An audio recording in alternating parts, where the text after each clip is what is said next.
Hello, everybody. GZTV back with another video. I know it's really late at night. It's 1:45, but I'm just gonna get this video out before I go to bed. I got class in the morning. Well, I have class at like 11. It's not that early, but yeah, we had 7 games of NBA basketball on tonight, and I'm gonna talk about every single game. Of course, we're just gonna keep on keeping on. We're going to start with the 76ers and Pistons. Probably a good way to start. This was a terrible game. Joel Embiid scores 36 points. James Harden has a triple-double for the 76ers. Joel Embiid says if he can walk, he can play. He gained his mobility back. He was able to come back and play for this team. Matisse Thybulle playing some great defense. Tyrese Maxey, getting some tough shots to fall. James Harden playing some defense as well and finding open opportunities. Joel Embiid hit some tough shots. James Harden passing the ball all around the court. And let's be honest, the Detroit Pistons did not play well, and especially guys like Nerlens Noel and Killian Hayes, guys like that. They need to come together here. We need to see a couple of guys on this team here and there and putting up 20 points. 50% and 33% from 3 for Killian Hayes and Nerlens Noel. That's not really the problem. It's the shots inside the arc. Nerlens Noel shot 40% from the field. That's not great. So Nerlens Noel, Killian Hayes, definitely some guys for the Pistons that need to improve. And I didn't even know that Nerlens Noel was still in the league, which is really weird. So yeah, looking at the 76ers, Joel Embiid ends with 36 points and 11 rebounds. Great return. Really nice to see Joel Embiid playing again. He's so fun to watch. 33% from 3, 60% from the field. James Harden, 16 points, 15 assists, 12 rebounds. He shot 67% from the three-point line. So there you go, man. The Sixers played a hell of a basketball game. Let's move on to the Thunder and Heat. It's crazy. I haven't seen the Thunder play on TNT in quite some time, and they were able to, and they made it a good game. Jimmy Butler and the Heat set an NBA free throw record. They beat OKC by a point. Jimmy Butler took that last free throw of the night, and people, including myself, we couldn't believe it. This team made 40 straight free throw shots. It was actually ridiculous. Very historic and one bucket. Tough shot for Jimmy Butler to win the game. Josh Giddey got a triple-double. He got in transition. He got some layups to fall. Gabe Vincent had some tough shots. Very nifty, crafty moves for Victor Oladipo for the Heat. Looking at the Thunder, 26 points for Shai Gilgeous-Alexander, shooting 50% overall. You get a Josh Giddey performance of 18 points, 10 assists, 15 rebounds. He's really nice, honestly. Josh Giddey's a really good player. He's not amazing or anything, but don't overlook this man. Guys I would say struggled this game. Mike Muscala, Trey Mann, guys like that. They came off the bench and didn't really get enough offensive opportunities to really help this team all that much. So that's kind of what I'm blaming that on. Looking at the Heat, Jimmy Butler, 35 points, and Max Strus put up 22 of his own, shooting 33% from the three-point line. So there you go. The Heat, they run an 8-man rotation. Neither Bam Adebayo or Tyler Hero played. I guess that's why it was such a competition. But, this is a good Heat team nonetheless. Let's just move on to the Hornets and Raptors. Not a great game here. Pascal Siakam has 28 points. The Raptors beat a slumping Hornets. They win by 12. We've known for a while this Hornets team is not great this season. Great scoring from both Pascal Siakam and Gary Trent. And yeah, Fred VanVleet was hitting some threes. Pascal Siakam with some tough shots. Scotty Barnes is getting some nice and crafty spin moves, dunking on people. Pascal Siakam passing the ball. Scotty Barnes was a pretty good shot maker. I don't have a whole lot of complaining from the Hornets. Not really. Mason Plumlee, 21 points, 90% from the field. LaMelo Ball, 24 points, 14 assists. Terry Rozier, 33 points. This team played phenomenal. Starting-wise, it's just guys off the bench like Mark Williams. Their bench players, JT Thor, Caleb Martin, Mark Williams, Dennis Smith Jr. Those guys really need to come together here. And, JT Thor, give me 5 to 10 games. Give me more than 5 points. Cody Martin, give me double digits. Mark Williams, 5 to 10. Dennis Smith Jr., give me 5 points. And this team's winning the game. Maybe that's unrealistic, but I don't know. Let's just move on to the Cavs and the Jazz here. Donovan Mitchell scores 46 in the Utah return, but the Jazz rally past the Cavs. The Jazz were in it. We're out of this game, and they're really out of this season right now. They're not playing well. Great scoring for Donovan Mitchell.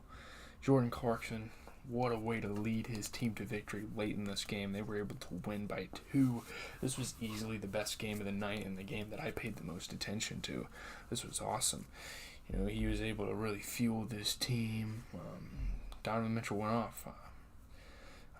But Jordan Clarkson, tough shot after tough shot. People are going to start to realize very soon that Jordan Clarkson is a bucket. If you haven't realized that already, you better. This guy is good. Donovan Mitchell hit all sorts of shots, dazzling offense, scoring off of amazing, crafty moves. But, I'm looking at the Cavs. Darius Garland put up 21 points, and Donovan Mitchell put up 46. Jared Allen got hurt this game, I believe. He kind of got ill in the middle of the game. That's what I'll kind of blame it on, I think that's fair. He got COVID a little bit into the game. If he would have got a couple of shots to fall. A guy like Cedi Osman as well, we definitely need to see better bench minutes from him. So, yeah, that's really it. Looking at the Jazz, though, Lauri Markkanen continuing an amazing year. 25 points, 16 rebounds. You get 32 points out of Jordan Clarkson. I think he put up 15 in the quarter. He played phenomenal. Let's just move on, though. Suns and Warriors, what a damn disappointment here for Golden State. I don't know how they lost this game. Mikal Bridges leads an undermanned Suns past Steph Curry and the Warriors. They win by 12. When Monty Williams learned Steph Curry would be back on the floor and Splash Brother Klay Thompson also would be good to go, the Suns coach figured Phoenix would have to do everything right and make some of its own breaks to beat the defending champions. And look what they did. They were able to come out, win a basketball game, and dude, the Warriors are not looking good right now. I'm going to be honest. The Suns aren't looking great, but they're not looking bad right now either. So, yeah, Torrey Craig finishing on alley-oops. Andre Iguodala got ejected from the game. I feel like that's kind of a rarity. That's an interesting situation. Mikal Bridges, big-time defensive plays. We've known Mikal Bridges for a couple years now as a good defensive player. Mikal Bridges passing the ball. He was doing everything, getting tough shots to go in. He played a hell of a basketball game. There were a couple of other really good performances. Torrey Craig, 12 points, 14 rebounds, 40% three-point shooting. Obviously, Mikal Bridges. We don't talk about Miles Bridges on this channel. 26 points for Mikal, 33% from three. Off the bench, or Dwayne Washington, sorry, he put up 21 off the bench, playing his former team. Damian Lee was able to get 22 points out of the affair, and he shot 40% from the three. Looking at the Warriors, obviously their guard threats did their job. Steph Curry, 24 points, 33% from three. Klay Thompson put up 29. Jordan Poole off the bench put up 27. But, a guy like Kevon Looney, he needs to go out there and he needs to give this team 10 to 15 points every now and then. And he shouldn't have had to do that this game, but he's really a big catalyst on why they lost this game. He needs to be more of a scoring option. This league has evolved so much. You need to be a good scorer if you're a big man in this league, damn near. Guys like Clint Capella, somewhat Rudy Gobert, guys like that, and Mitchell Robinson can sometimes get away with it, but it's just not. It's not it. Let's move on to the Magic and Trailblazers. Surprisingly, a really good game. Both of these teams are pretty bad right now, but Franz Wagner has 29 points. The Magic hold off the Blazers. They're able to win by 3. Great scoring for Franz, as well as Wendell Carter. Wendell Carter grabbing some rebounds in this game. Very, very tough game. And they were able to win, which is kind of stupid because you're a tank team. But yeah, Mo Wagner was passing the ball around. three threes in one possession, trying to like tie the game, tie the game for the Blazers. They came up short in the end. Anthony Simons was hitting some tough shots. Josh Hart was hitting some tough shots. Damian Lillard, I watched it live. It was a nasty poster he had. But yeah, they weren't able to get it done. You look at the Magic, and you have Paolo Banchero going for 19 points and 10 rebounds.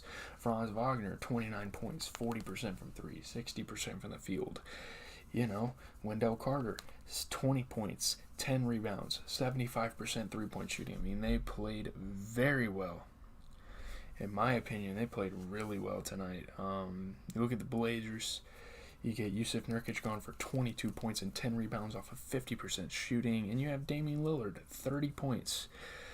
Josh Hart, we love the hustle. He's one of the best hustler, best dirty work NBA players in the league. But he missed both of the threes he attempted. 13 rebounds. It's great and all. He shot 60% from the field, but he's got to work on that three ball. The only two shots he missed, and he almost fouled out. We need guys off the bench like Drew Eubanks, Gary Payton, Keon Johnson. Guys like that. One of those guys needs to step up and give this Blazers team an extra lift. And they just weren't able to do it. A couple more shots and they would have won the game. Moving on to the Mavs and the Clippers. Kawhi Leonard and the Clippers hold off Luka Doncic and the Mavs to snap a 6-game losing streak. They were not looking good, and now they're a pretty damn good team. Kawhi Leonard, best scoring night of the season. Norman Powell, great scoring off the bench. You can expect a good game from him here and there. That's awesome. They won by 12. Yeah, Luka played great. Great scoring. Pretty famous play, it seems. Kawhi Leonard, shaking Luka, getting a jumper. Norman Powell getting to the rim and slamming it down. Marcus Morris Sr. passing the ball. Norman Powell, tough shots, as well as Moses Brown. These guys just knew how to play. They fought through a lot of things, and they were just able. Looking at the Mavs, Luka Doncic, 43 points, 11 rebounds, 33% three-point shooting. Not a great night for Dwight Powell. This man got one shot all night. I don't understand this. They need guys off the bench that can step up as well. It's not just Powell, I guess. He had 4 points. You look at the bench, guys like Davis Bertans, JaVale McGee, Frank Ntilikina. Guys like that need to come out and play this game. Yeah. And play a game of basketball, and they need to play it well. We need guys off the bench that can really get it going. And they weren't able to do that. But looking at the Clippers, shout out to him. 33 points for Kawhi Leonard. He shot 60% from three, 75% overall shooting. And you look at the bench, and you get 27 out of Norman Powell off of 60% three-point shooting. So, yeah, that's going to do it. I got to go to bed, literally right now. So, once I wrap up this video, we're heading out. I got to make my schedule for tomorrow, all that type of stuff. I'm going to try to stream tomorrow night. I had to watch a movie tonight, so that's probably why I wasn't able to stream. We'll try. Obviously the college semester is going to be pretty tough. I have a class fully online and 3 in-persons. I got to go 11 to 11:50 and then 12:30 to 1:50 tomorrow, so shouldn't be that much homework. I bought a Bugatti Bolide. Here you guys go. You guys can see it. Bought the Bugatti Bolide, the Lego Technic. I just had to. It wasn't in Target. It was everywhere else. We're going to be building that on stream tomorrow if I have time. Throughout the day, I might just hop on for